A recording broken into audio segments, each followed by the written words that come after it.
So you guys are finishing the book today, and a couple of the questions in the 11 and 12 study guide are giving some of you issues. So I wanted to record a video to kind of walk you through these since I won't be able to post an answer key like I have been for the most recent chapter study guides. So kind of walk you through some of these. Number one, why does Ponyboy say that Johnny didn't have anything to do with Bob's getting killed? So we've seen this kind of throughout chapters, it would be 10, 11. He is incredibly traumatized. And the last week, he has seen a dead body when his friend stabbed him. He has almost died twice. He was drowned. He almost died in a fire. His best friend died. His other friend died, and he watched him get shot. So, incredibly traumatized. And what he's dealing with is denial. It's an effective post-traumatic stress disorder, and he is just trying to convince himself that none of this stuff has happened. You'll see that kind of throughout those chapters. So your answer for number one is that he is in denial. He is pretending that Johnny isn't dead. This one here, 2 and 3, makes reference to this section. So the socials come up to him and they kind of get up in his face about killing Bob Sheldon. And there's this moment here where Ponyboy, he says, "Big deal. I busted the end off my bottle and held onto the neck and tossed it away my cigarette. You get back into your car, you'll get split." And then they kind of back away because I mean it. I've had about all I can take from you guys. And he starts toward them holding the bottle the way Tim Shepard holds a switch. He's like, I guess I knew they meant business because they got into their car and drove off. And then it says, "You really would have used that bottle, wouldn't you? You'd have really cut them up." And that was Two-Bit. And he's like, "Yeah, I guess so. I don't really see why he was so upset about it, And then Two-Bit says, "Don't get tough. You're not like the rest of us, and don't try to be." And then he says, "What's the matter with Two-Bit? I knew as well as he did that if you got tough, you didn't get hurt. Get smart, nothing can touch you." This is a direct reference to what Dally was telling him. So this is a reference to Dally's advice. And it's a direct opposite of what Johnny was trying to tell him to stay gold. So here he doesn't feel scared because he is just kind of dead inside. He's kind of starting to harden up like Dally.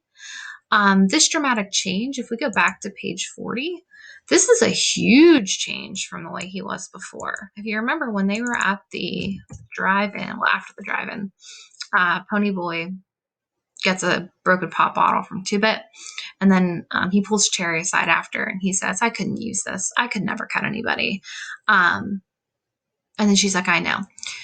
So this is a huge change because before he would have never been able to hurt anybody, and now he's willing to break the bottle himself and threaten somebody with it, and he fully believes that he would have cut somebody, hurt somebody, very seriously injured a person, which is not the way he was before. And then there's this moment that I absolutely love. So he, is like, "Yeah, I'm super tough. I'm not worried. I can fight anybody." And then here, Two-Bit says, "What in the world are you doing?" He goes, "Picking up the glass." And then Two-Bit kind of looks at him and grins and says, "You little son of a gun." And he goes, "I didn't know what he was talking about. So I just went on picking up the glass from the bottle and put it in a trash can. I didn't want anyone to get a flat tire." So when we look up here at this idea of if you get tough, you don't get hurt, get smart, and nothing can touch you, this doesn't mesh with that. He isn't really acting like Dally. Dally would have left the glass there. He wouldn't have cared. This action symbolizes that Ponyboy's character is still gold inside. He is still that good and kind, pure person that Johnny wants him to be. And he's not going to toughen up like Dally. It's just not who he is. There's a big fight at the end of the book with Derry and Ponyboy and Soda, and they're both trying to get him on their side. So if you picture Ponyboy kind of in between the two of them, they're both pulling, or I'm sorry, you picture Soda between the two of them, and they're pulling back and forth. That is the way Soda feels, he's constantly trying to be forced to take sides. There is a moment where he finds out that the baby that Sandy is having is not actually Ponyboy's, or not actually Soda's. That's right here.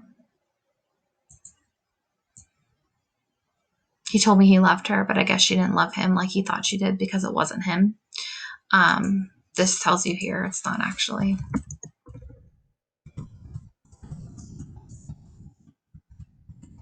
She hated them. So when we go through that, like things are rough all over sort of quote, that's a good example that Soda's been dealing with stuff that the other guys don't even think about. I realized I'd never paid much attention to Soda's problems. Derry and I just took it for granted that he didn't have any. But of course he does, because things are rough all over. Johnny writes a letter to Ponyboy that we want you to summarize to just kind of tell us what Johnny wants Ponyboy to know. Here's the letter right here. This is Johnny's letter. You can tell me like the main points of this. And then the last question, what message does Ponyboy want to communicate to the world that motivates him to write his English essay? So he's expected to write a theme to make up for the fact that he's failing English class. So he has a message that he wants to tell the world. And if you look in this section here, it says, tell Dally that there's good in the world. It was too late to tell Dally, but he had listened. Suddenly, it wasn't only a personal thing to me. I could picture hundreds and hundreds of boys living in the wrong side of cities, boys with black eyes who jumped at their own shadows, hundreds of boys who maybe watched sunsets and looked at stars and ached for something better. I could see boys going down under streetlights because they were mean and tough and hated the world, and it was too late to tell them that there was still good in it. And they wouldn't believe you if you did. It was too vast a problem to be just a personal thing. There should be some help. Someone should tell them before it was too late. Someone should tell their side of the story. Maybe people would understand then, wouldn't be so quick to judge a boy by the amount of hair oil he wore. It was important to me. I picked up the phone book and called my English teacher. So in that section there, you can pull what it is that is motivating Pony to write his essay. What does he want to communicate through his book, through his essay? And like, what's the thing he hopes people take away from it? And then this last bit here where it says, when I stepped out into the bright sunlight from the darkness of the movie house, I had only two things on my mind, Paul Newman and a ride home. He is wondering how to start his book, how to start his essay. And if we go back to the very beginning of The Outsiders, when I stepped out into the bright sunlight from the darkness of the movie house, what you can conclude is that the essay that he wrote for his English class is The Outsiders. So when we're thinking about a theme for this book, it's going to be exactly what he wanted to communicate, that you shouldn't judge a boy by the amount of hair oil he wore, that there are two sides to every story, and people on the east side have problems and people on the west side have problems, and there is still good in the world, and all of that stuff serves as a theme for this book too. So I hope that helps you as you answer these questions. You're welcome to pull information from this video and use them to fill out your study guide. You can make changes if you've already turned it in. That's okay too. And remember that we have a test tomorrow. So look over your study guides. Be ready for that. It's multiple choice and goes over a lot of the things that we've talked about. If you have any questions, reach out.